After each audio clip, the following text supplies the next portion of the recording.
उस संसार वृक्ष की गुणों सत्व, रज और तम के द्वारा बढ़ी हुई तथा विषय रूप कोंपलों वाली शाखाएं नीचे मध्य में और ऊपर सब जगह फैली हुई है। मनुष्य लोक में कर्मों के अनुसार बांधने वाले मूल भी नीचे और ऊपर सभी लोकों में व्याप्त हो रहे हैं।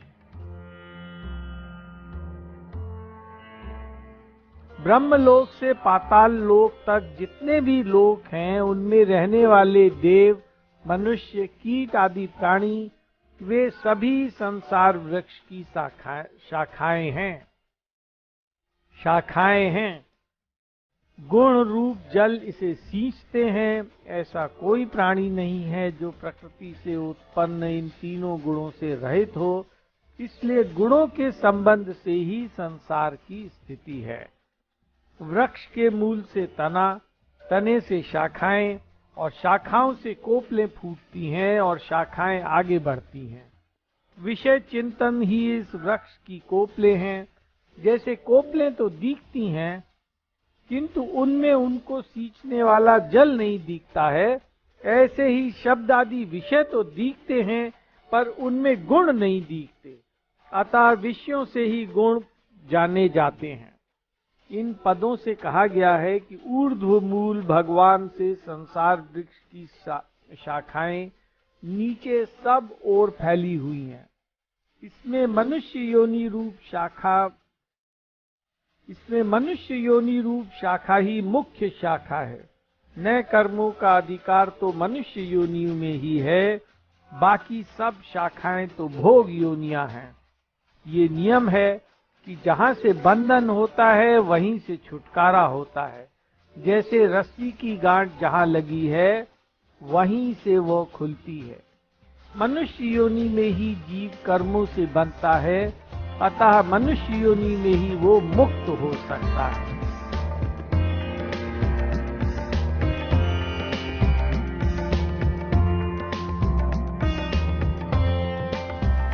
इस संसार वृक्ष का जैसा रूप देखने में आता है वैसा यहाँ विचार करने पर मिलता नहीं, क्योंकि इसका ना तो आदि है, ना अंत है और ना स्थिति ही है।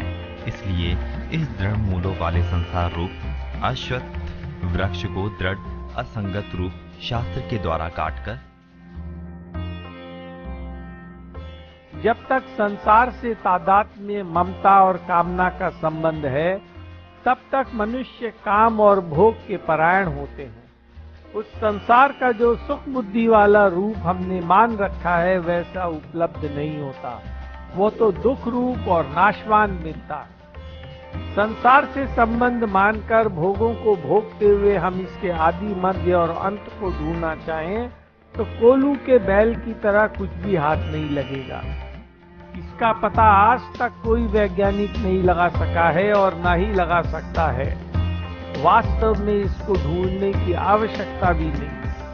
आवश्यकता है विवेकवती बुद्धि से संसार से अपने माने हुए संबंध का विच्छेद करना। इसका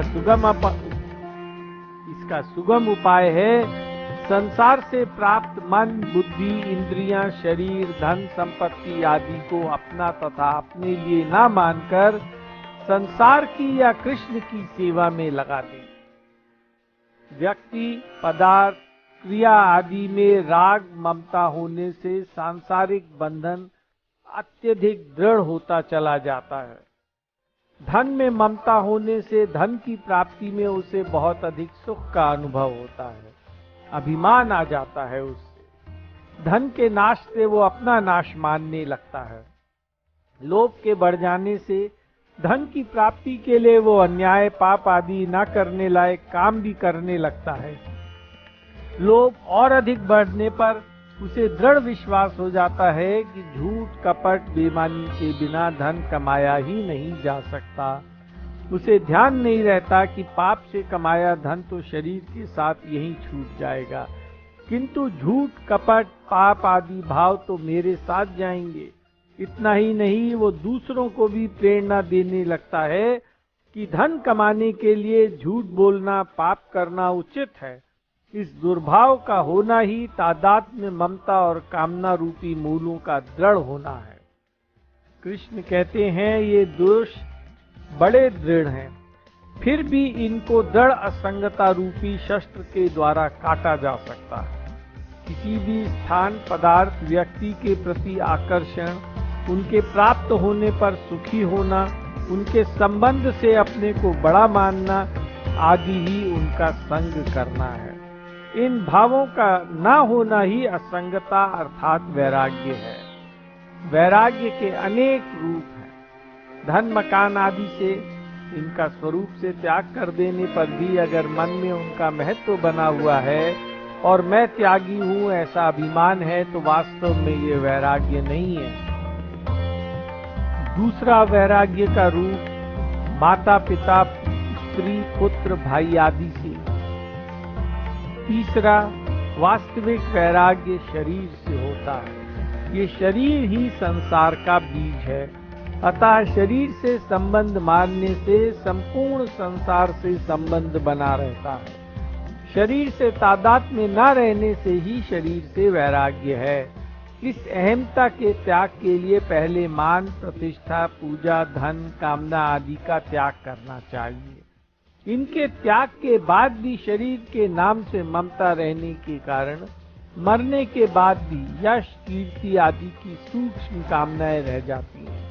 इनका नाश करना भी आवश्यक है।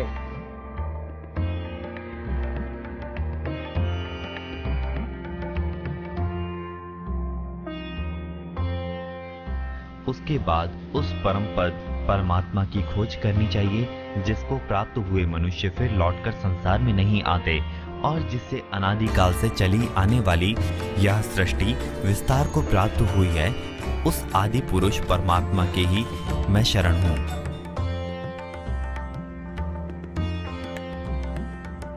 कृष्ण ने पिछले श्लोक में संसार छेदन की बात कही थी, अब उनकी खोज करने को कह रहे हैं। इससे सिद्ध होता है कि खोज से पहले संसार छेदन करना, संबंध विच्छेद आवश्यक है। अन्यथा भगवान की खोज में मन नहीं लगता, भजन, ध्यान और जप में ढिलाई आती है। खोज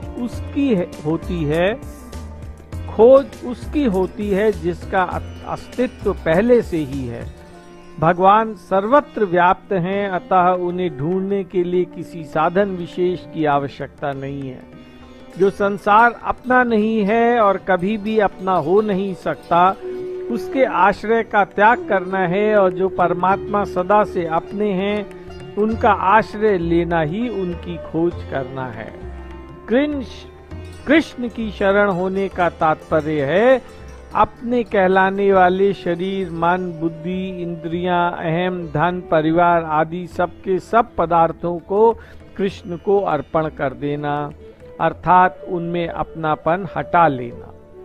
शरणागत में दो भाव होते हैं, मैं भगवान का ही हूँ और केवल भगवान मेरे हैं। यही अनन्य शरणागति है। इस अनन्य शरणागति से वो अलौकिक प्रेम जागृत होता है, जिसमें अपने प्रियतम से मिलने पर भी तृप्ति नहीं होती और वियोग में अभाव नहीं होता, जो प्रतिक्षण बढ़ता रहता है और जिसमें असीम अपार आनंद है। वास्तव में कृष्ण कहीं खोए नहीं है। संसार में अपने राग के कारण हमारी दृष्टि उनकी ओर जाती नहीं है।